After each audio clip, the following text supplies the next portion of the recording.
In this video, we are going to see how we can access the TikTok Studio on the TikTok application. It's a pretty straightforward and simple process here, guys.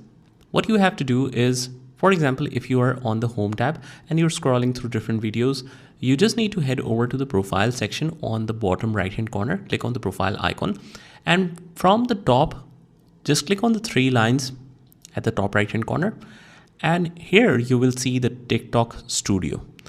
If you don't see it here, you can click on settings and privacy and you will find it somewhere here. But for most of the TikTok versions, it will be on the top named TikTok Studio. You click on that and it will straight away move to analytics. After that, you can hit the settings and you can manage those settings. And also you can view your analytics or monetization, Creator Academy, or anything that you need to see.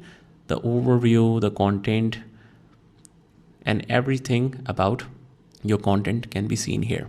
So pretty straightforward process here, guys. I hope you found this video helpful, and if you did, hit the like button and subscribe to our channel, and I will see you in the next one.